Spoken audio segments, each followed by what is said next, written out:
Hello everyone, तेज civils की 3 minute fact series में एक बार पुनः आप सभी का हार्दिक स्वागत। हमारी स्टेट पॉलिटी के अंदर हमारा जो टॉपिक चल रहा था पंचायती राज व्यवस्था, उसमें हमने कल के सेशन के अंदर आर्टिकल 243 यानी ग्राम सभा के संबंधित जो महत्वपूर्ण तथ्य थे उनके बारे में चर्चा कर ली थी। आज कंटिन्यू करते हैं आर्टिकल 243D के बारे में। तो ये महत्वपूर्ण हो जाता है एग्जाम के पॉइंट ऑफ व्यू से। यहाँ से कई बार एग्जाम में प्रश्न पूछा जाता है, तो ध्यान रखना। अनुच्छेद 243D, और ये किससे संबंधित है? पंचायती राज व्यवस्था में आरक्षण रिजर्वेशन से संबंधित है अनुच्छेद 243D। सबसे पहला क्वेश्चन यही है कि 243D में किसका उल्लेख है, या फिर पंचायती राज संस्थाओं से संबंधित आरक्षण का उल्लेख कौन से अनुच्छेद में? 243D में है रिजर्वेशन। अब रिजर्वेशन के संदर्भ में यह कहा गया है कि एससी और एसटी को जनसंख्या के अनुपात में आरक्षण दिया जाएगा। कैसे दिया जाएगा? जनसंख्या के अनुपात में आरक्षण दिया जाएगा। मतलब जिस राज्य में एससी एसटी की जनसंख्या ज्यादा होगी उनको ज्यादा आरक्षण दिया जाएगा, और जिस राज्य में एससी एसटी की जनसंख्या कम होगी उसको कम आरक्षण दिया जाएगा। अनुसूचित जाति और जनजाति के लिए प्रतिशत में आरक्षण नहीं है, ध्यान रखना, जनसंख्या के अनुपात में। फिर दूसरे आरक्षण में आता है महिलाओं के लिए। तो महिलाओं के लिए 33% आरक्षण की व्यवस्था की गई। कितनी की गई है? 33%। परंतु 2009 में इसे बढ़ाकर कितना कर दिया है? 50% कर दिया है।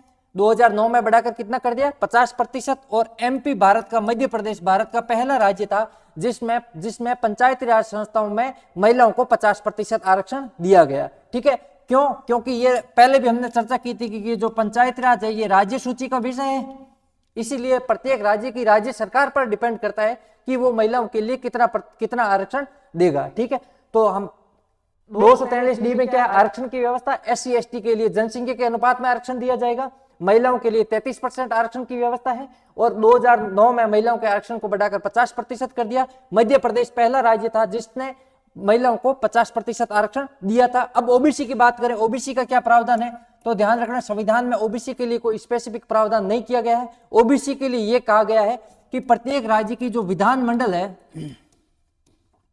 प्रत्येक राज्य के विधानमंडल द्वारा ओबीसी को आरक्षण दिया जाएगा या नहीं दिया जाएगा इसका निर्धारण करेगा। तो पहली बात, तो ओबीसी को आरक्षण दिया जाएगा या ना दिया जाएगा ये भी फिक्स नहीं है। जरूर नहीं है कि प्रत्येक राज्य है वो ओबीसी को आरक्षण दे। ठीक है, तो राज्य का उस, जैसे राजस्थान के बाद संदर्भ में बात करें तो राजस्थान का जो राज्य विधानमंडल है ये तय करेगा कि पंचायत राज व्यवस्था में राजस्थान में ओबीसी को आरक्षण देना है या नहीं देना है। पहले ध्यान रखना, देना है या नहीं देना है ये भी इंपॉर्टेंट है। तो अगर पूछा जाए कि अनुच्छेद 243D में, या फिर कहे ग्रामीण जो पंचायती राज व्यवस्था है इसमें एससी एसटी ओबीसी और महिलाओं को आरक्षण की व्यवस्था है, तो ध्यान रखना नहीं है। किसकी व्यवस्था है? एससी एसटी और महिला तीनों की है, ओबीसी की व्यवस्था नहीं की हुई है। ओबीसी का किस पर निर्भर करता है? राज्य के विधानमंडल पर निर्भर करता है। ठीक है, तो ये हमारा हो गया अनुच्छेद 243D। क्या है? 243D में आरक्षण की व्यवस्था है। एससी एसटी को जनसंख्या के अनुपात में आरक्षण दिया जाएगा। महिलाओं के लिए 33% आरक्षण की व्यवस्था। 2009 में महिलाओं के लिए आरक्षण की व्यवस्था को बढ़ाकर 50% कर दिया। मध्य प्रदेश प्रथम राज्य था जिसने 50% आरक्षण दिया था। ओबीसी के लिए यह कहा गया है कि प्रत्येक राज्य की जो विधानमंडल है वो निर्धारित करेगी कि ओबीसी को आरक्षण दिया जाएगा या नहीं दिया जाएगा। ठीक है, तो आगे कंटिन्यू करते हैं। 243D, अनुसूचित जाति व जनजाति को जनसंख्या के अनुपात में आरक्षण। सभी पदों पर सभी वर्गों में महिलाओं के लिए 33% आरक्षण। 2009 में महिलाओं के लिए 50% आरक्षण की व्यवस्था।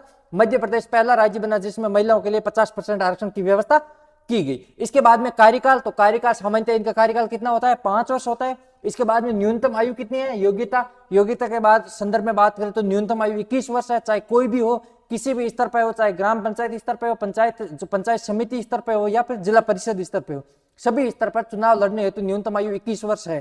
ठीक है, अगर पूछा जाए सरपंच हेतु न्यूनतम आयु, प्रधान हेतु, जिला प्रमुख, वार्ड पंच, किसी का भी पूछा जाए तो न्यूनतम आयु कितनी है? 21 वर्ष। फिर हमने पढ़ा था इसके संवैधानिक जब प्रावधान शुरुआत में पढ़े थे तो उसमें पढ़ा था पंचायती राज संस्थाओं से संबंधित संविधान में एक अनुसूची जोड़ी गई, जिसका कौन सी अनुसूची थी? 11वीं अनुसूची। और 11वीं अनुसूची में 29 विषय दिए थे। कितने विषय दिए थे? 29 विषय दिए थे। तो 11वीं अनुसूची में उल्लेखित पंचायती राज व्यवस्थाओं के 29 विषयों का संबंध कौन से आर्टिकल में? 243G में। हमने इसके बारे में पहले भी चर्चा कर रखी है। फिर पंचायती राज 29 विषयों पर कानून बना सकती है, जो उनको विषय दिए हुए उनके पर कानून बना सकती है, लेकिन 29 विषयों में से कितने विषय है वो पंचायती राज संस्थाओं को दिए जाएंगे ये राज्य का विधानमंडल तय करेगा। कुल विषय दे दिए इंडेक्स बना के ये 29 विषय है, अब राज्य सरकार डिफाइन करेगा कि कितने विषय है वो स्थानांतरित आगे करने हैं, पंचायती राज संस्थाओं को देने हैं, कितने नहीं देने हैं। और राजस्थान के संदर्भ में बात करें तो राजस्थान में 21 विषय वो हस्तांतरित किए जा चुके हैं। तो ये इंपॉर्टेंट है फैक्ट, कई बार एग्जामों में पूछा जाता है, शायद पिछली बार जो मेंस का एग्जाम था उसमें भी ये 5 नंबर का क्वेश्चन ये पूछा गया था। ठीक है, इसके बाद में बात करेंगे चुनाव के बारे में। तो राजस्थान में पंचायती राज संस्थाओं के कुल 11 बार चुनाव हुए हैं। सबसे पहले 1959 में पहली बार चुनाव हुए थे। ठीक है, 11 बार में से 5 बार चुनाव है वो पंचायती राज विभाग द्वारा और 6 बार चुनाव है वो राज्य निर्वाचन आयोग द्वारा संपन्न करवाए गए हैं। ये एग्जाम में कई बार पूछा जाता है, इसको ध्यान रखना। कुल कितनी बार चुनाव हुए हैं? 11 बार। 11 बार में से 5 बार चुनाव किसने करवाए हैं? पंचायती राज विभाग द्वारा, पंचायती राज विभाग द्वारा, और 6 बार चुनाव है वो राज्य निर्वाचन आयोग द्वारा करवाए गए हैं। ये एक बार एग्जाम में क्वेश्चन पूछा हुआ है RS प्री के अंदर, तो ध्यान रखना। ठीक है, तो राजस्थान में पंचायती राज के कुल 11 बार चुनाव हुए, जिनमें से 5 बार चुनाव पंचायती राज विभाग द्वारा और 6 बार किसके द्वारा? राज्य निर्वाचन आयोग द्वारा संपन्न करवाए गए। एक जो पंचायती राज विभाग है इसके द्वारा एक पत्रिका निकाली जाती है, उस पत्रिका के संदर्भ में कई बार क्वेश्चन पूछा जाता है। पत्रिका का नाम क्या है? राजस्थान विकास नामक पत्रिका। ये द्विमासिक पत्रिका है और 1983 से इसका प्रकाशन शुरू किया गया था। तो ये क्वेश्चन कई बार एग्जामों में पूछा है, इंपॉर्टेंट भी है। राजस्थान विकास नामक पत्रिका का प्रकाशन किस विभाग द्वारा किया जाता है? तो राजस्थान विकास नामक पत्रिका का प्रकाशन पंचायती राज विभाग द्वारा किया जाता है। ठीक है, तो आज के लिए इतना ही, मिलते हैं कल की क्लास में, तब तक के लिए सबको बहुत बहुत नमस्कार।